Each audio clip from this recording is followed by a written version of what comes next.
शांति रूपी चूहों को खा जाएगी। देखिए, इसी प्रसंग में एक एक कषाय से होने वाली हानि की चर्चा करते हैं। माने इन कषायों से क्या क्या हानि,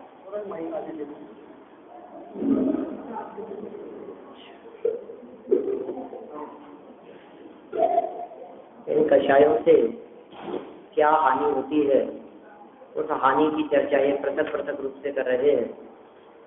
इनका स्वरूप और फिर इनसे होने वाली हानि। तो क्रोध से होने वाली हानि 216 नंबर का छंद अभी अपन पढ़ेंगे। ये कह रहे हैं, आगामी छंद में इस बात को दृढ़ करते हुए क्रोध के उदय से होने वाली हानि बताते हैं। बस दिल का छंद है, पढ़ लेना।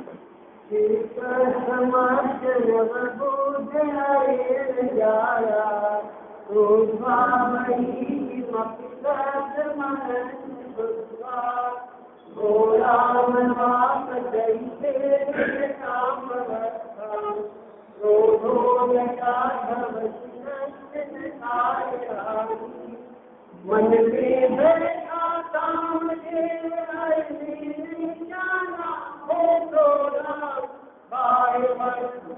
जला दिया है रंग से उसे समझ कर काम उसी काम हुआ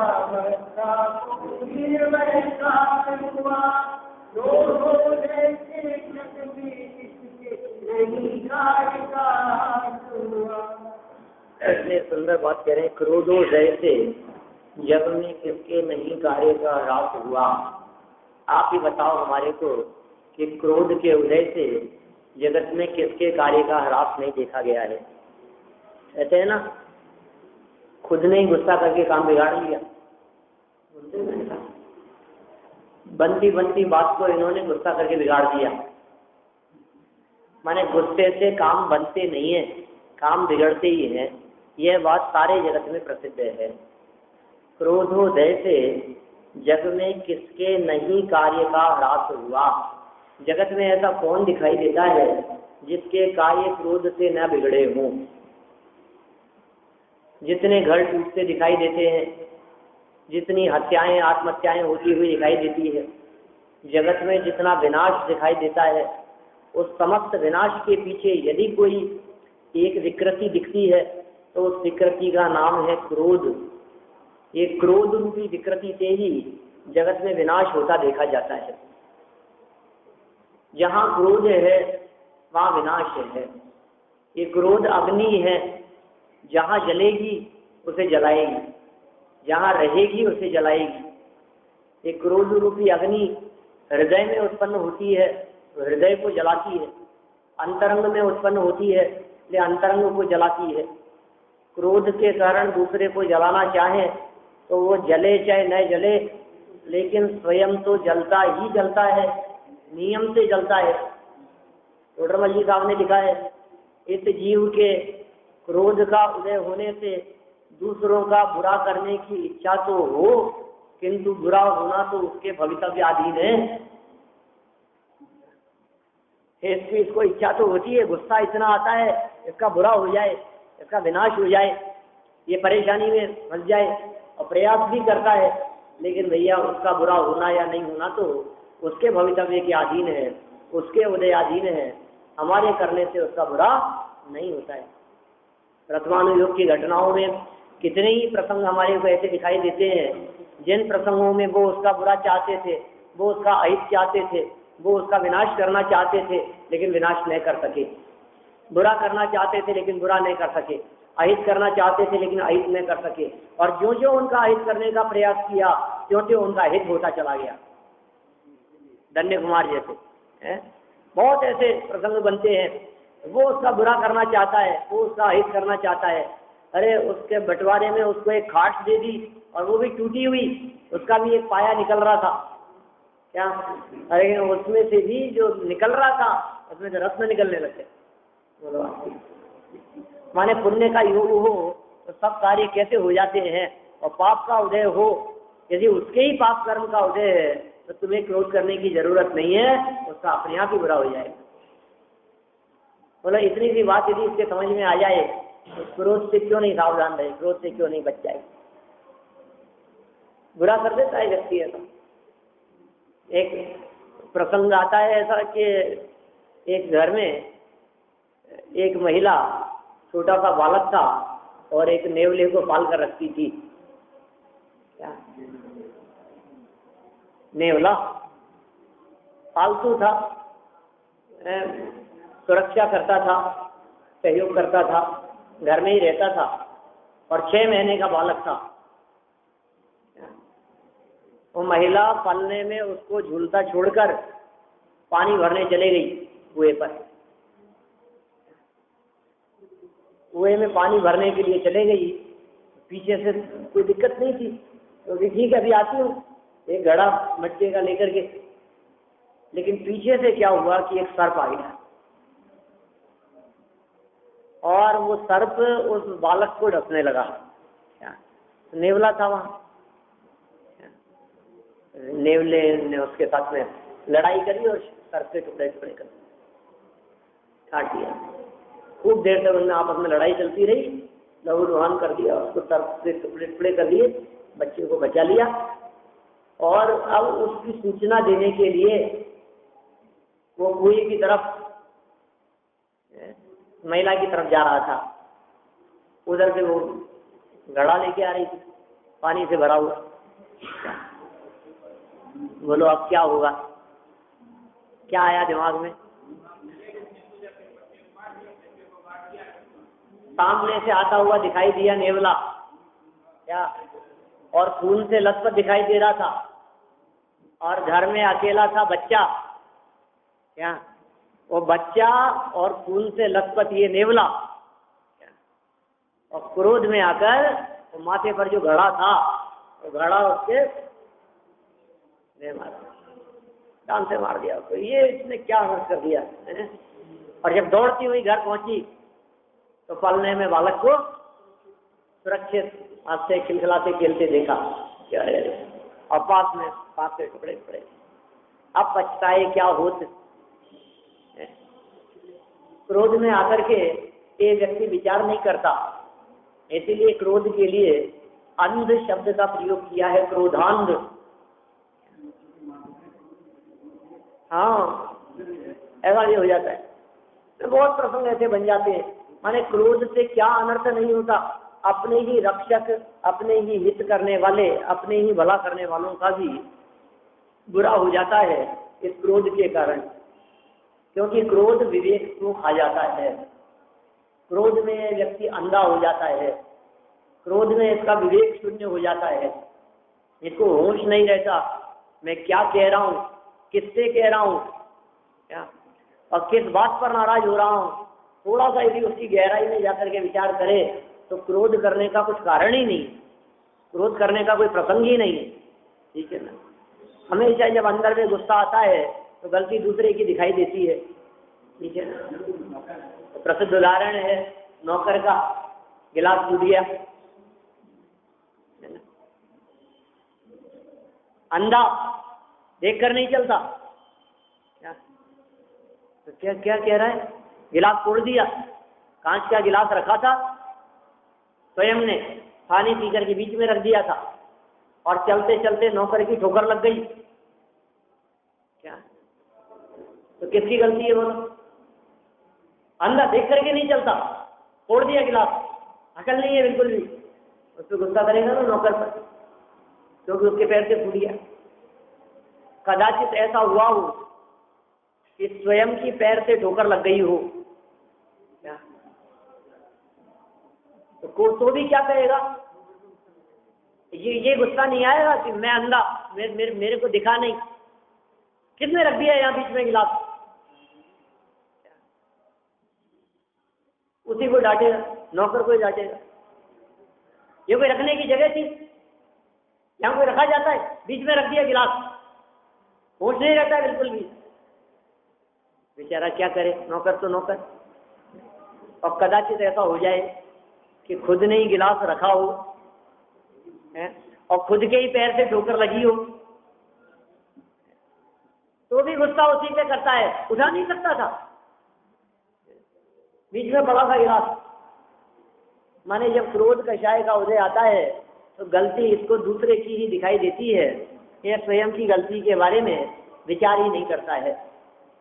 यहाँ कह रहे हैं हर परिस्थिति में क्रोध करने से तो हानि ही होती दिखाई देती है, तो तुम क्यों नहीं सावधानी रखते हो, तुम क्यों नहीं अंतरंग के विकार से बचते हो, इस क्रोध से बचने का प्रयास क्यों नहीं करते हो। यदि हृदय में अंतरंग में क्रोध उत्पन्न होता हो तो बचने का प्रयास करो, उत्पन्न होगा हृदय में और विनाश भी करेगा, अहित करेगा। क्रोध के कारण नौकरी छूट जाती है, क्रोध के कारण तलाक हो जाते हैं। दीपायन मुनिराज के क्रोध के कारण पूरी द्वारिका नगरी चले गई, जलकर भस्म हो गई। रावण आदि के क्रोध के कारण लंका का विनाश हो गया, ठीक है ना, वो मारा गया। क्रोध के कारण ही तो सारे युद्ध आदि होते देखे जाते हैं। और एकमात्र यदि क्रोध न होवे, बोलो दीपायन यदि क्रोध न करते तो द्वारिका जलती क्या। लेकिन भाई द्वारे भगवान के ज्ञान में झलका था, ऐसा ही होना था और ऐसा ही उनके माध्यम से किया गया। यहाँ तो सिर्फ इतनी बात बतलानी है कि क्रोध विनाश उत्पादक हुआ करता है, क्रोध के कारण विनाश का जन्म होता है। क्रोध अज्ञानता से उत्पन्न होता है और पश्चाताप पर जाकर के समाप्त होता है। ये मैंने क्या कर दिया, उत्पन्न क्यों हुआ था, अज्ञानता से। और कैसे खत्म होगा ये बाद में, मुझे नहीं डांटना चाहिए था, मुझे गुस्सा नहीं करना चाहिए था, ये मैंने क्या कर दिया, इतना भी ठीक नहीं था, ज्यादा ही गुस्सा कर लिया मैंने। ऐसा सोचता है व्यक्ति, बाद में सोचता है, गुस्सा करने के बाद में, अहित हो जाने के बाद में, बुरा हो जाने के बाद में, हमें तो पता ही नहीं था ये क्या हो गया। और थोड़ा सा देखिए, अंदर में क्रोध कषाय का उदय आता है तो बाहर में क्रोध प्रकट होता है। अंदर में क्रोध कषाय का उदय आवे और बाहर में जी थोड़ी सी पुरुषार्थ पूर्वक सावधानी रखे तो वो उदय ज्यादा लंबे समय तक नहीं चलेगा, वो काल चला गया और गुस्से को जीत लिया आपने। इतनी सी तो देर है। क्यों उत्पन्न होता है ये क्रोध, क्यों बुरा लगता है। तो जब ये जीव सोचता है कि इसने मेरा बुरा किया है तो उसके प्रति क्रोध उत्पन्न होता है। इसने मेरा बुरा कर दिया, इसने मेरा अहित कर दिया, अंदर में क्रोध उत्पन्न होता है। यदि ये सोच लेवे कि इसके बुरा करने से बुरा नहीं होता, ये कर्म पूर्व किए खोटे, अपने ही द्वारा किए गए खोटे कर्म हैं जिनके कारण अपना बुरा होता है, यदि ऐसा विचार कर लेवे तो फिर क्रोध नहीं कर सकता।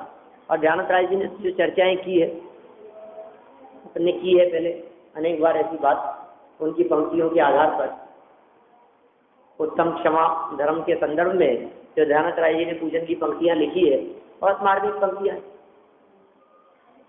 गाली सुन मन खेद न आनो, गुण को अवगुण कहे अयानो, कही है अयानो वस्तु चीने, बांध मार बहु विधि करे, घर से निकारे तन विदारे, वैर जोन तहाँ धरे। तो फिर आगे, जे कर्म पूरव किए खोटे, तहे क्यों नहीं दिए रा, अति क्रोध अग्नि बुझाए प्राणी, सामने जल ले दिए रा। उन्होंने कितनी मार्मिक उन्होंने बात कह दी है। किसी व्यक्ति ने हमारे को गाली दी, कोई बात नहीं, तो है ना अपने तरुण ठाकर जी तो कहते हैं कि जो गाली है, ये गाली तो बैरन चिट्ठी की तरह है। बैरन चिट्ठी माने यदि आप छोड़ दो तो लौट करके चली जाएगी, और आप यदि लोगे तो उसके डबल पैसे लगेंगे। ऐसा होता है, बिना टिकट के कोई चिट्ठी आई और आपने उसको लिया तो फिर क्या होगा, डबल लगेंगे। मतलब आपने गाली सुन करके गाली दी, माने ले ली आपने, तो क्या होगा कि डबल होकर के आएगी आपके सामने। और फिर उसने दी और आपने, और तो ये सिलसिला रुकने वाला नहीं है। तो कब रुकेगा कि आप लेना बंद कर दो तो सामने से आना बंद हो जाएगा, ऐसी स्थिति है। तो गाली सुन मन खेद न आनो, मन में खेद मात्र भी उत्पन्न न होवे। गाली सुन करके गाली देवे, ये वचन की विकृति है। और गाली सुन करके चांटा मार देवे तो काय की विकृति। लेकिन ध्यानत राय जी वहां पूजन की पंक्तियों में कहते हैं कि गाली सुनकर के मन में खेद मात्र भी उत्पन्न ना हुए। मन वचन काय 3 रूप से विकृति की चर्चा की जाती है ना, तो काय की विकृति तो नहीं हुई। हमने गाली सुनी और खींच के चांटा नहीं मारा उसके, कोई बात नहीं, लेकिन गाली सुनकर के जवाब तो दिया उसको उल्टा सीधा, तो ये भी वचन की विकृति हो गई। और गाली सुनकर के चांटा भी नहीं मारा, गाली सुनकर के गाली भी ना दी, और गाली सुनकर के मन में खेद तो उत्पन्न होगा ही ना, बुरा तो लगा ही है, तो खेद भी उत्पन्न न हुए तब जाकर के समझना चाहिए कि आपने कचाए को जीता है। ठीक है, हाँ दुआ तो चली जाएगी, आपने लिया ही नहीं। और पता है ऐसी स्थिति होती है, गुस्सा जब किया जाता है, सामने वाला व्यक्ति जब उल्टा सीधा बोलता है और हम जब उस पर कोई रिएक्ट नहीं करते हैं तो उसका गुस्सा वो स्वयं ही दुखी होता है। क्या अभी तो देखना नालायक हंस रहा है, अभी तो असर थोड़ी ना हो रहा है इसको, माने इसका गुस्सा और ज्यादा बढ़ता है, तो शांत रहता है। इसलिए शांत रहने में ही सार है, क्या आपके दुखी नहीं होने में ही सार है, गाली सुनकर के सहज रहने में ही, क्योंकि सहज रहेगा मतलब आपके हृदय में कषाय उत्पन्न नहीं हुई। अरे अपने हृदय में कषाय उत्पन्न नहीं हुई तो हमें तो कर्म बंधन नहीं होगा, नवीन कर्म बंधन से बच गए हम तो एक बात यहाँ कह दी कि क्रोध से बहुत हानि है, नुकसान है। लोग ऐसा कहते हुए देखे जाते हैं, तो कई बार हमने ऐसा सुना है, आप लोगों ने भी सुना होगा, नहीं सुना होगा तो हमसे ही सुन लिया होगा। बहुत से लोग ऐसा कहते हैं कि साहब वैसे तो हमारा स्वभाव बहुत शांत है, लेकिन कोई कुछ कह देता है ना फिर अपने से बर्दाश्त नहीं सुना अपने ऐसा लोग हम बहुत शांत रहते हैं, कभी हम हमारे क्या काम किसी से क्या लेना देना, कौन गुस्सा करे कौन नाराज हुए, लेकिन जब कोई व्यक्ति फिर अपने को कुछ कह देता है ना तो उल्टा सीधा बोल दे अपने को, फिर अपने से बर्दाश्त नहीं होती। फिर हमें बताओ भैया, कभी शांति है दुनिया में कोई ऐसा व्यक्ति ला करके दिखाओ कि किसी व्यक्ति की प्रशंसा कर रहे हो फिर भी उसे गुस्सा आ जाए, ऐसा भी होता है दुनिया में? भाई साहब प्रशंसा करने पर क्रोध नहीं, प्रशंसा करने पर तो मान होता है। जिसकी प्रशंसा की गई है उसे गुस्सा थोड़ी ना आएगा, उसे तो मान होगा, अभिमान होगा, घमंड होगा। तो गुस्सा तो तभी आता है जब प्रतिकूल परिस्थिति हो। वास्तव में सहज शांति तो तभी कही जा सकती है जब क्रोध के निमित्त बने और फिर भी क्रोध न करे, तब समझ में आता है कि ये व्यक्ति कितना पुरुषार्थी है और कितना शांत है, कितना सहज है, कितना इसके हृदय में तत्वज्ञान का प्रवेश किया है। लेकिन ध्यान रखिएगा, कई बार ऐसी परिस्थितियां बनती है कि ये व्यक्ति अपनी परिस्थिति को देख करके क्रोध न करे, लेकिन मनस्थिति तो बिगड़ गई परिस्थिति को देख करके भी, क्योंकि ये व्यक्ति इतना चालाक है, ये ऐसा सोचता है कि मौका सही नहीं है गुस्सा करने का। अभी इस प्रसंग पर यदि गुस्सा कर लिया तो समझ लो आप लेने के देने पड़ जाएंगे। तो अच्छा रहा मैं शांत रहा, क्या जैसे इतने से भी निपट गई बात। मैं थोड़ा बहुत भी तेजी में आ जाता तो ये हाथ पांव सलामत नहीं रहते। आज तो बहुत समझदारी से काम लिया मैंने। कई लोग ऐसा कहते हैं अभी मौका अच्छा नहीं है, मौका आएगा तब देख लेंगे। बोलो वो शांत है कि नहीं? उसने क्रोध को जीता या नहीं जीता? बाहर में तो मुस्कुराता हुआ दिखाई दे रहा है और अंदर में सोच रहा है मौका आएगा तब देखेंगे, अभी मौका अच्छा नहीं है, इसको भी देख लेंगे। अंदर में ये चल रहा है। गुस्सा है या नहीं? लोग कह रहे हैं कि देखो यार ये तो बिल्कुल गुस्सा नहीं किया उसने, पी गया है तो गुस्से को। अरे भाई साहब गुस्से को पी क्या गया, अंदर में क्रोध चल रहा है, अनंत क्रोध चल रहा है। इसका नाम क्रोध को जीतना नहीं है। कभी मायाजारी से, कभी छल से, कभी लोभ के कारण गुस्सा तो बहुत आता है। ग्राहक जब आकर के दुकान फैला जाता है और कुछ नहीं खरीदता है, लेकिन फिर भी कोई बात नहीं, कोई बात नहीं, गुस्सा नहीं होता, बिगड़ता नहीं है उसके ऊपर, नाराज नहीं होता है। मेरा कहने का मतलब ये है कि क्रोध को प्रकट होना और क्रोध प्रकट न दिखाई देना, और क्रोध होना ही नहीं, अंदर में उत्पन्न ही न होना, ये सब अलग अलग बातें हैं। हम क्रोध की प्रकटता को ही क्रोध समझते हैं। क्या हम क्या समझते हैं कि क्रोध प्रकट हुआ तो क्रोध है, और क्रोध प्रकट न दिखाई दिया तो क्रोध नहीं, ऐसा समझते हैं हम। भाई साहब, जो अंदर में पनप रहा है क्रोध, उस क्रोध को तो क्रोध क्या कहते हैं, वो तो बैर का रूप धारण कर लेता है। जो तत्काल प्रकट हो गया वो इतना खतरनाक नहीं है जितना कि जो तत्काल नहीं प्रकट हुआ है वो ज्यादा खतरनाक है। तत्काल प्रकट हो गया तो इसका मतलब एकदम गुस्से में आकर के जो करना था वो कर करा दिया, कोई बात नहीं, गुस्सा कर लिया, चिल्ला लिए, नाराज हो गए, बिगड़ गए, जो होना था हो गया गुस्से में। और जिसने तत्काल विनाश नहीं किया वो क्या करता है कि बैर का रूप धारण कर लेता है। देखिए, जो क्रोध तत्काल नहीं होता और हृदय में पनपता है वह क्रोध योजनाबद्ध तरीके से विनाश करता है, वो ज्यादा खतरनाक। हमने इनको इतना कुछ कहा और ये शांत दिखाई दिए, ये ज्यादा खतरनाक है। कुछ कह लेते तो ठीक है, कोई बात नहीं, हमें पता लगता है कि हाँ कुछ असर हुआ है।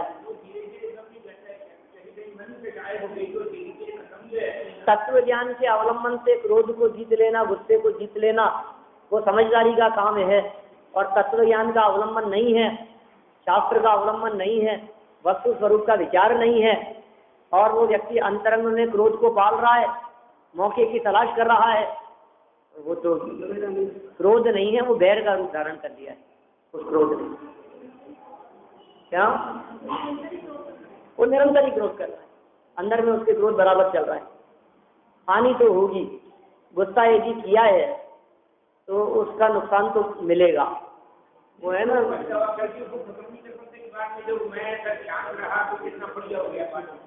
हाँ, कर सकता है, लेकिन परिणामों के ऊपर निर्भर करता है। हमारे जो वर्तमान परिणाम हैं वो परिणाम किस तरह के हैं और वो परिणाम कब तक चलेंगे। क्रोध का परिणाम भी सदा नहीं चलता।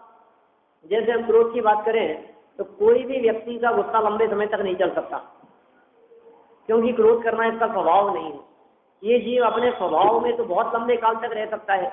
ऐसा तो संभव है कि कोई व्यक्ति जीवन भर गुस्सा न करे, तो संभव है। गुस्सा ही नहीं कि हमेशा शांति रहे, शांति से उनकी जिंदगी चलती रही। लेकिन ऐसा नहीं हो सकता कि कोई व्यक्ति जिंदगी भर गुस्सा करता रहे। अरे जिंदगी भर तो छोड़ो, क्या लंबे काल तक गुस्सा चलता ही नहीं है। अरे लंबे काल की भी छोड़ो, जिस समय गुस्सा करता है, गुस्सा करते करते ही वो गुस्सा शांत होने लगता है। अब बहुत हो गया यार, ठीक है, जो कहना था कह दिया। जो क्रोध करता है उसको भी अच्छा नहीं लगता है, उसको भी बुरा लगता है। बच्चों को डांट देते हैं, गुस्सा कर लेते हैं उनके ऊपर, और फिर बाद में 15 मिनट बाद में उसे बुलाकर, देखो बेटा, हमें कोई मजा थोड़ी ना आता है गुस्सा करने में। खुद ही कह रहा है, हमें कोई मजा थोड़ी ना आता है गुस्सा करने में, तुम ऐसा करते हो इसलिए फिर गुस्सा आ जाता है, आगे से मत करना, फिर तुम्हारी पिटाई नहीं होगी, तुम्हारे ऊपर गुस्सा नहीं आएगा। इसका मतलब स्वयं को भी हृदय में इस बात की फीलिंग होती है, हम ऐसा महसूस करते हैं कि हमने गुस्सा करके अच्छा काम नहीं किया। जहाँ उत्पन्न होता है वही बुरा करता है, जब होता है तभी बुरा करता है, चाहे किसी भी क्षेत्र में हो चाहे किसी भी काल में हो। ये विकृति है, ये क्रोध अंतरंग की विकृति है, और सदा ही इसने अनादिकाल से जीव का अहित करने का ही प्रयास किया है। कि इस क्रोध के कारण, इस गुस्से के कारण इस जीव का अहित ही हुआ है। ये गाली सुन मन खेद न आनो, कोई बात नहीं साहब, बर्दाश्त कर लिया हमने, गाली तो दी थी ना। ये भी सोच लेते हैं लोग, बकने वाले बकते रहते हैं, हम तो ध्यान ही नहीं देते। लेकिन गुण को अवगुण कहे अज्ञानी हमारे को, जो हमारे में गुण थे उनको अवगुण बना करके कहे। हमें बहुत ज्ञान है और हमारे को अज्ञानी कहे, हम बहुत समझदार हैं और हमारे को मूर्ख कहें, हम बहुत ईमानदार हैं और हमारे को बेईमान कहें। अब ये कैसे चलेगा सर? जो हमारी गलतियां हैं उनको यदि बखान करके कहता है तब तो हमारे को समझ में आती है। लेकिन जो गलती हमने की नहीं है उनके बारे में वर्णन करें तो फिर कैसे बर्दाश्त करेंगे हम। दयानंद राय जी पूजन में कहते हैं तब भी गुस्सा न आए। क्या सदाशिवदास जी रत्नाकरण श्रावकाचार्य में कहते हैं विचार करना। ये क्या विचार करूं कि इसने जो तुम्हारे को बेईमान कहा है, इसने जो कहा है कि तू धोखेबाज है, तूने धोखा किया था या नहीं किया था। इसने जो कहा है कि ये झूठा है, तो विचार करना कि मैं झूठ बोला था कि नहीं बोला था। बहुत गहराई से विचार करना। जब आप विचार करेंगे तो आपको मालूम चलेगा कि हाँ यार सच बात है, झूठ तो मैंने बोला था। तो गुस्सा करने का क्या काम है? तुमने झूठ बोला था और ये तुम्हारे को झूठा कह रहा है, अब गुस्सा क्यों करते हो? तुमने बेईमानी की थी और ये तुम्हारे को बेईमान कह रहा है। तुमने धोखा किया था और तुम्हारे को धोखेबाज कह रहा है। अब इसमें गुस्सा करने का क्या काम है? सह शांत रहने में ही सारे, अरे नहीं था, मैंने तो किया ही नहीं था, फिर भी कह रहा है, अब गुस्सा कैसे नहीं आएगा? मैंने झूठ बोला ही नहीं, फिर भी मेरे को कह रहा है झूठा, मैं कैसे बर्दाश्त करूंगा? मेरी कोई गलती ही नहीं है। मेरी गलती होती और फिर ये कहता तब तो बात ठीक थी। अब मेरी कोई गलती नहीं है फिर भी कह रहा है, ये कैसे बर्दाश्त की जाए? कि मूर्ख, जब तूने चोरी की नहीं और ये तुझे चोर कह रहा है, तो इसके कहने से तू चोर नहीं हो जाएगा? तो क्यों गुस्सा करता है? भाई दो ही बातें तो होगी ना। उसने तुझे चोर कहा तो या तो तूने चोरी की होगी या नहीं की होगी, दो ही बातें होगी। यदि तूने चोरी की थी और वो चोर कह रहा है, तब तो गुस्सा करने की जरूरत नहीं है। क्यों नहीं है जरूरत? क्योंकि की थी, सही तो कह रहा है। और मैंने नहीं की थी फिर भी कह रहा है, अरे दूसरों के कहने से चोर नहीं हो जाते, कह ले, मेरे कहने से क्या होगा? मैं जानता हूं ना मैंने नहीं की थी चोरी। गुस्सा करने का क्या काम? ऐसे समझदारी की बातें की है। तत्वज्ञानी व्यक्ति तत्व ज्ञान का अवलंबन लेता हुआ जब इस प्रकार का चिंतन करता है, जब उसके हृदय में वस्तु स्वरूप का इस प्रकार चिंतन चलता है, तो उसके हृदय में क्रोध उत्पन्न नहीं होता, ज्ञान उत्पन्न होता है। अरे जहाँ ज्ञान होता है वहाँ क्रोध की उत्पत्ति नहीं होती, और जब क्रोध की उत्पत्ति होती है वहाँ ज्ञान बराबर से निकल जाता है, फिर ज्ञान नहीं रहता, समझदारी चले जाती है। गुस्सा जब आता है तब समझदारी चली जाती है। गुस्सा अकल को खा जाता है, गुस्सा अकल को खा गया। जब क्रोध ने हमारी अकल को खा गया तो अब इस समय तो कुछ नहीं दिखेगा। अब तो गुस्सा आ रहा है, इस समय कुछ मत कहो। देखो उस समय किसी व्यक्ति को बीच में मत लाना। कोई बात बीच में यदि लाए तो वो उनका और छुट्टी कर देगा। जनवाणी, जिस व्यक्ति को बहुत तेज गुस्सा आ रहा है उस समय आप जनवाणी की बात मत करना कि हाँ भाई टोडरमल जी ने सही कहा है, कि चुप रहे, क्या क्या कहेगा बोलो। तो टोडरमल जी को बड़ा आया मेरे को समझाने वाला। जिसको गुस्सा आ रहा है तो क्या समझेगा? समझाने से क्या समझ पाएगा? तो कब समझेगा? कब होगा समझदारी का काम? कि समझदारी का काम तो तभी हो सकता है जब गुस्से के काल में शांत रहो। जब गुस्सा शांत हो जाए तो समझदारी की बात कहो। जब गुस्सा शांत हो जाने के बाद में समझदारी की बात कहोगे ये भी समझ में आएगी। देखिए अमृत जी ये गुणभद्राचार्य क्या कह रहे हैं यहाँ पर आत्मानुशासन में। मूल चंद अभी अपन ने पढ़ा है, अर्थ अभी अपन ने पढ़ा नहीं है। क्रोध से होने वाली हानि के संदर्भ में थोड़ी बहुत बात की है, बहुत बातें की जा सकती है, ठीक है ना। देखो भाई क्या कह रहे हैं 202 पेज पर अर्थ पढ़ते हैं अपन नीचे। देखो काम तो मन में उत्पन्न होता है, बाहर में नहीं, ठीक है। परंतु कोई किसी बाह्य वस्तु को काम समझकर उसे क्रोध से भस्म कर दे तो काम तो नहीं मरा। बोलो, विकार भाव उत्पन्न हुआ तो किसी के मन में उत्पन्न हुआ ना, बाहर में तो उत्पन्न नहीं हुआ। लेकिन बाह्य वस्तु को ही गलत समझ करके, माने धोखे से भ्रम से किसी और को भस्म कर दे तो काम तो नहीं मरा, और वह स्वयं काम के योग से सरागी हुआ और काम की घोर वेदना सही। अतः क्रोध के उदय से किसका काम नहीं बिगड़ता? बोलो, कोई भी काम उत्पन्न हुआ है तो वो काम मन में हुआ है, बाहर में नहीं। और बाहर में हमने समझा कि इसने काम बिगाड़ दिया हमारा, तो इसने बिगाड़ दिया ऐसा समझ करके उस पर गुस्सा कर लिया, जबकि उसने बिगाड़ा नहीं था। तो गलत व्यक्ति से गुस्सा कर लिया ना, तो उससे क्या होगा, ये स्वयं को ही अंदर में होने वाली कषायों की वेदना होगी और स्वयं का ही काम बिगड़ेगा, इससे किसका बिगाड़ नहीं होता। देखिए भावार्थ 203 पेज पर, क्रोध के उदय से सभी कार्य बिगड़ जाते हैं, सारे कार्य बिगड़ जाएंगे। थोड़ा सा गुस्सा सब कामों को बिगाड़ देता है। ज्यादा उदाहरण देने की जरूरत नहीं है, आप अपने दैनिक जीवन में देख लेवे, घर के कार्यों में देख लेवे, अपनी गृहस्थी में देख लेवे, पति पत्नी के बीच में देख लेवे, पिता पुत्र के बीच में देख लेवे, भाई भाई के बीच में, दुकान पर ग्राहक दुकानदार के बीच में, कहीं भी आस पड़ोसी के साथ में, जहाँ आपने थोड़ा सा गुस्सा कर दिया रिलेशन बिगड़ गए, संबंध बिगड़ गए, ठीक है ना। एक दूसरे के प्रति बैर बांध लिया, एक दूसरे की जान के दुश्मन हो गए, ठीक है। जितने परिस्थितियां देखी जाती है सबके पीछे क्या है, क्रोध। क्रोध के उदय से सभी कार्य बिगड़ जाते हैं। साहब कोई कार्य तो अच्छा होता होगा क्रोध के उदय से, क्रोध के उदय से कोई काम तो अच्छा होना चाहिए। क्रोध पे क्रोध करो, माने क्रोध को उत्पन्न न होने दो, कोई काम नहीं होगा अच्छा, सब बिगड़ जाएंगे।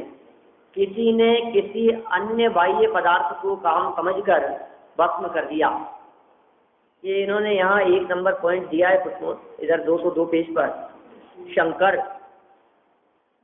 हर शब्द का प्रयोग किया ना, हर ने नहीं जाना हो क्रोधांध, मन में बैठा कामदेव हर ने नहीं जाना हो क्रोधांध, बाह्य वस्तु को जला दिया है भस्म, भ्रम से उसे समझकर काम। भस्मासुर को जला दिया था उन्होंने, कामदेव को भस्म कर दिया था। ये कह रहे हैं यहाँ अन्य मत में प्रसिद्ध महादेव द्वारा काम को भस्म किए जाने की घटना के माध्यम से क्रोध की निरर्थकता बतलाई है। और ये उन्होंने भी बहुत सुंदर पंक्तियां लिखी है, अपने पंडित जी जो हैं ब्रह्मचारी जी, रविंद्र जी की पंक्तियां हैं, शायद समता तुलसी के अंदर ही है।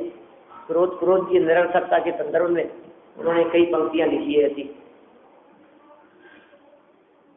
अरे वो ऐसे ख्याल में नहीं है, किसी के ध्यान में वो तो बताया। माने उन्होंने ऐसी चर्चा की है कि वो गुस्सा करना निरर्थक है, तुम्हारे गुस्से से क्या होगा बताओ, तुम यदि गुस्सा कर भी लोगे तो क्या होगा ये तो बताओ, उस गुस्से से हुआ क्या। गुस्सा तो बहुत कर लिया, क्रोध तो बहुत कर लिया, कुछ नहीं होता, किसी दूसरे व्यक्ति का बुरा होता ही नहीं है। इसलिए वही पंक्तियां ध्यान देने योग्य है। कौन सी, अति क्रोध अग्नि बुझाए प्राणी सामने जड़ लेती है। मेरा बुरा हो गया, सड़क यहाँ चलते चलते फिसल गए, कौन डाला है, किसने पानी डोल दिया, यहाँ जमीन में देखो फिसल गया मैं, ये तेरे अब जो होना था वो तो हो गया, अब दूसरे पर गुस्सा करके क्या होगा। गिलास फूटना था वो तो फूट गया, अब गुस्सा करके क्या होगा, वो गिलास तो जुड़ नहीं जाएगा।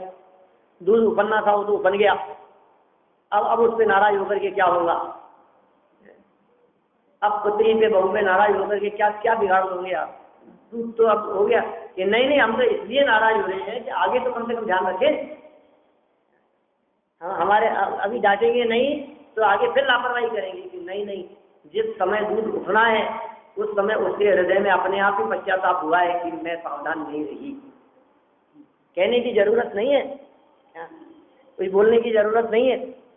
बच्चा खेल रहा है और बॉल से खेल रहा है, क्या कमरे में खेल रहा है और आप उसको मना किए जा रहे हो, वो मान नहीं रहा है और उसने उछाल दिया, बल्ब फूट गया। अब क्रोध निरर्थक है ऐसा कह रहे हैं यहाँ, इतना डांटे नहीं इसको, नालायक को छोड़ दी इसने तो कि नहीं जैसे ही वो बल्ब फूटा है वैसे ही उसको हृदय में पश्चाताप हुआ है, आगे नहीं करूंगा। ये काम गलत हो गया मेरे तो, क्या मैं तो सोच रहा था ये नहीं होगा, उसको खुद को लग रहा है, आपको कहने की जरूरत नहीं है, आगे से वो खुद ही सावधान रहेगा। क्या वो अपने आप ही सावधान रहेगा। इसका मतलब आप गुस्सा करो चाहे नहीं करो, वो गलत काम होने से उसका असर तो उस पर अपने आप ही हो गया, स्वयं ही हो गया। हो सकता है गुस्सा करने पर वो बिगड़ और जाए। तो फिर खेलूंगी नहीं क्या मैं? फिर क्यों लगाया था आपने यहाँ पर? फिर कहाँ खेलूं मैं? गुस्सा करने लग जाएगा। आपने कुछ कहा तो बात बिगड़ सकती है, और आपने कुछ नहीं कहा तो समझ गया कि मेरे को, और हो सकता है आपके प्रति सम्मान और बढ़े। यार मेरे से फूट गया, फिर भी पापा ने मेरे को नहीं डांटा, पापा कितने अच्छे हैं। समझ में आ रही है? क्रोध के संदर्भ में कितनी बातें कह दी। गाली सुनकर के मन खेद न आनो, गुण को अवगुण कहे अयानो, अज्ञानी कह दिया। और आगे ये तो बात कहने तक ही थी, तब तक तो ठीक थी बात। वस्तु ही छीने, जब तक जवान से कह रहा था तब तक तो हम बर्दाश्त कर रहे थे। बैठे बैठे आकर के मेरा चश्मा छीनने लग गया, पेन छीनने लग गया, कपड़े फाड़ने लग गया। अब ये चीज कैसे बर्दाश्त करें? अब तक तो ये बोल रहा था आराम से ना, वो सब सुन रहे थे हम, इसको कैसे बर्दाश्त करेंगे हम? वस्तु छीने, कोई बात नहीं, छीन लेने दो, क्या होगा है? तुम नहीं और ले आना, नहीं ले आना, क्या होगा? छीन करके ले जाएगा तो क्या करेगा वो? ले ले, कोई बात नहीं, तू खुश रहे। मोबाइल छीन रहा है, ये ले, तू ही ले जा। तो ऐसा बच्चे नहीं मानते ना, क्या करोगे आप? क्या कर सकते हो बोलो? लेकिन कोई शत्रु न केवल वस्तु छीने, लुटेरे आ गए, चोर आ गए, आप क्या करेंगे बोलो?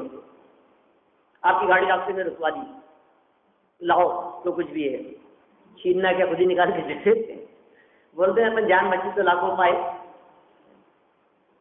लेकिन वो तो बांध दे रहे हमारे को और मारे और अनेक प्रकार की यातनाएं देवे। अब भी जो क्रोध न करे उसकी क्षमा है, ऐसी बात कही है उन्होंने।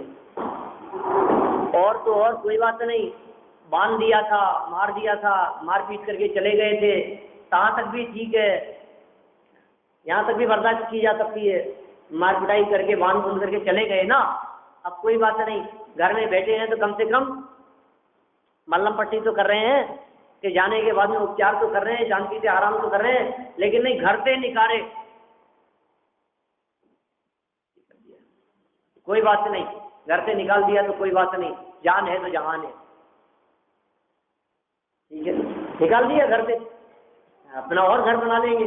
तो हाथ पांव में जान है ना, कि नहीं घर से निकालने के बाद में हाथ पांव और तोड़ दे रहे।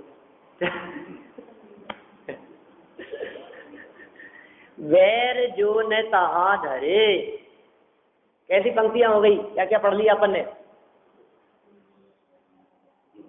गाली सुन मन खेद न आनो, गुण को गुण कहे अयानो, कही है अयानो वस्तु छीने, बांध मार बहुविधि करे, घर से निकारे तन विदारे, वैर जो न तहां धरे।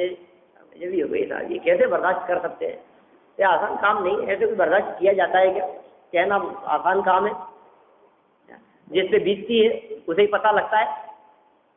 बातें करना आसान है, आप गद्दी पर बैठ करके माइक के सामने कुछ भी बोल लो, लेकिन जिस पे बीतेगी पता वो तो उसी को भुगतना पड़ेगा। कि नहीं नहीं है एक उपाय, ये कैसे बर्दाश्त किया जा सकता है? कि जे कर्म पूरव किए खोटे, कहे क्यों नहीं जियरा। बोलो कितना सुंदर उपाय है उस क्रोध को जीत लेने का, उस क्रोध को बर्दाश्त कर लेने का। ये कर्म पूरव किए खोटे, सहे क्यों नहीं जिए रा। सहेगा क्यों नहीं, सहना पड़ेगा। बच्चे सामने जवाब दे रहे हैं तो सहना पड़ेगा। हमारे ही द्वारा किए गए खोटे कर्म है, पूर्व में हमारे ही द्वारा किया गया पाप है, जिस पाप का फल हमारे को मिल रहा है। अति क्रोध अग्नि बुझाए प्राणी, साम्य जल ले पियरा। अत्यंत क्रोध रूपी अग्नि को बुझा करके हे प्राणी, समता रूपी जल से अपने अंतरंग का सिंचन करो, क्योंकि समता रूपी जल ही अंतरंग क्रोधाग्नि को शांत और शमन करने में समर्थ हो सकता है। क्रोध करने से तो अहित और बुरा हानि ही होने वाली है। इस संदर्भ में उन्होंने बहुत सुंदर छंद लिखा है, कवि है, मैं कल उसकी चर्चा करूंगा, आज अपना समय हो गया है, कल उसकी और विस्तार से बात देखेंगे अपना, फिर मान दशा से होने वाली हानि की चर्चा करेंगे।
शाम